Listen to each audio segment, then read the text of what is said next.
नमस्कार, जोहार। मैं अभिषेक आनंद और आप जुड़े हैं प्रभात खबर डिजिटल के साथ। और आज झारखंड की सबसे बड़ी खबर है अबुआ दिसोम बजट। आज झारखंड विधानसभा में वित्त वर्ष 2026-27 का अबुआ दिसोम बजट पेश किया गया। बजट का कुल आकार 1,58,000 करोड़ रुपए से ज्यादा है। सरकार इसे सामाजिक न्याय, समावेशी विकास और गरीब गांव किसान के नाम का बजट बता रही है, जबकि विपक्ष इसे दिशाहीन और सिर्फ घोषणाओं का पुलिंदा करार दे रही है। आज की इस स्पेशल रिपोर्ट में हम आपको बताएंगे इस बजट में आम आदमी के लिए क्या है, सरकार अपनी बात कैसे डिफेंड कर रही है और विपक्ष ने किन मुद्दों पर सरकार को घेरा। सबसे पहले बात करते हैं बजट की बड़ी घोषणाओं की। वित्त मंत्री राधाकृष्ण किशोर ने 2026-27 का अबुआ दिसोम बजट पेश किया। बजट का साइज करीब 1,58,000 करोड़ रुपए रखा गया, जो पिछले साल के मुकाबले 8 से 9% ज्यादा है। यानी साफ है राज्य सरकार खर्च और निवेश दोनों बढ़ाने की तैयारी में है। सरकार का कहना है कि इस बार फोकस सोशल सेक्टर पर है। शिक्षा, स्वास्थ्य, ग्रामीण विकास और सामाजिक सुरक्षा पर सबसे ज्यादा जोर दिया गया है। सबसे बड़ी घोषणा 100 सीएम स्कूल ऑफ एक्सीलेंस, सरकारी स्कूलों को क्वालिटी एजुकेशन मॉडल के तौर पर विकसित करने का दावा। इसके साथ ही 5 नए बालिका आवासीय विद्यालय खोलने का प्रस्ताव, ताकि बेटियां की पढ़ाई और सुरक्षा दोनों मजबूत हो सके। महिलाओं के लिए महिला किसान खुशहाली जैसी योजना है, ताकि खेती और आजीविका में उनकी सीधी भागीदारी बढ़े और उन्हें आर्थिक ताकत मिले।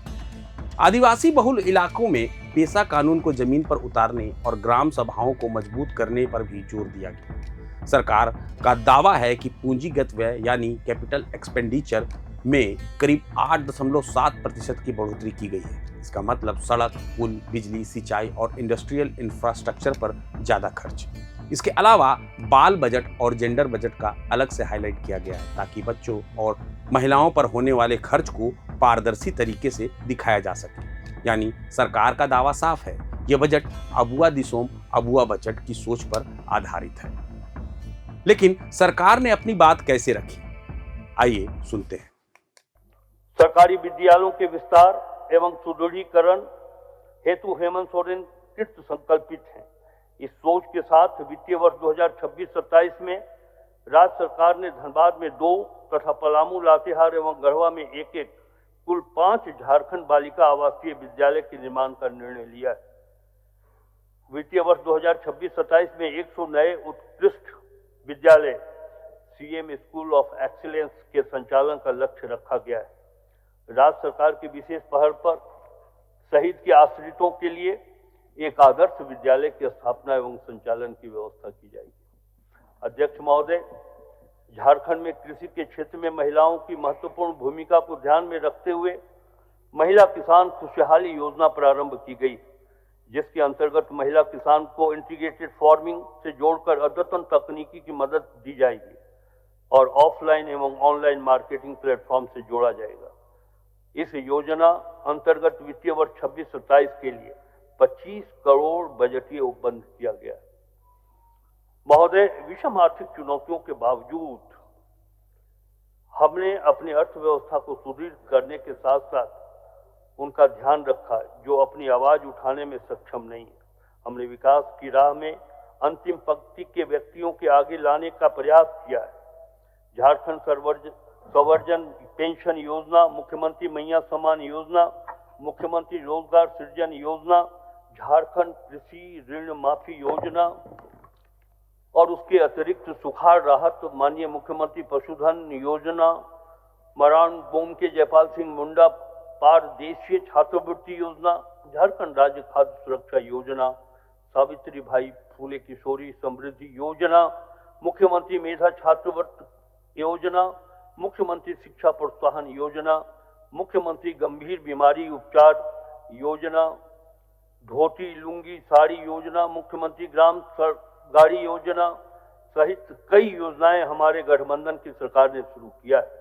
बजट पेश करते हुए वित्त मंत्री राधाकृष्ण किशोर ने कहा कि झारखंड जैसे संसाधन संपन्न राज्य राजस्व के लिहाज से सीमित राज्य में संतुलित विकास सबसे बड़ी चुनौती है। उन्होंने जीएसटी से हुए राजस्व नुकसान और केंद्र से मिलने वाले अनुदान में कमी का मुद्दा भी उठाया। उनका कहना है कि इन परिस्थितियों के बावजूद राज्य सरकार की गति धीमी नहीं होने देंगे।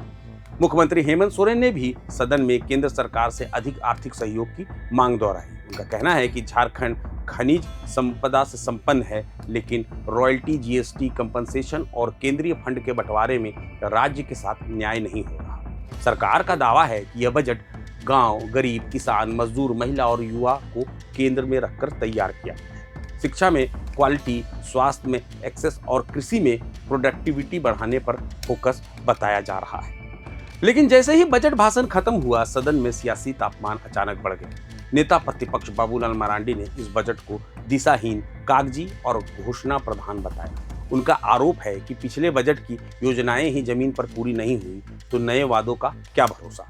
मरांडी ने खास तौर पर बालू खनन और नई खनिज नीति को लेकर सरकार को घेरा।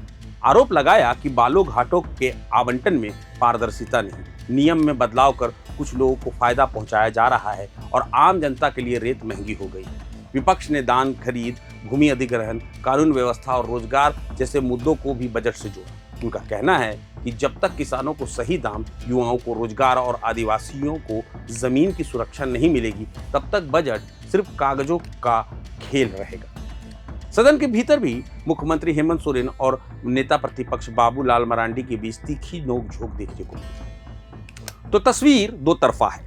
एक तरफ सरकार का दावा, यह बजट सामाजिक न्याय और गांव किसानों की मजबूती का रोड मैप है। दूसरी तरफ विपक्ष का आरोप, यह चुनावी साल की घोषणाओं का दस्तावेज है। मगर सबसे बड़ा सवाल, क्या जीएसटी कंपनसेशन और केंद्रीय फंड की शिकायतों के बीच झारखंड अपनी विकास योजनाओं के लिए पर्याप्त संसाधन जुटा पाएगा? क्या 100 सीएम स्कूल ऑफ एक्सीलेंस वाकई मॉडल स्कूल बन पाएंगे? क्या महिला किसान योजना जमीन पर असर दिखाएगी? और क्या पेशा कानून का वास्तविक में इम्प्लीमेंटेशन संभव हो पाएगा? बजट सत्र 18 फरवरी से शुरू होकर 19 मार्च तक चलेगा। आने वाले दिनों में विभागवार अनुदान मांगों पर गर्मागर्म बहस होना तय है और हम इस पूरे सत्र की हर बड़ी अपडेट आप तक लेकर आते रहेंगे। मगर फिलहाल इतना ही। मैं अभिषेक आनंद, मुझे दीजिए इजाजत, मगर जुड़े रहें प्रभात खबर के डिजिटल प्लेटफॉर्म के साथ। प्रभातखबर.com, विश्वास वही, रफ्तार नहीं।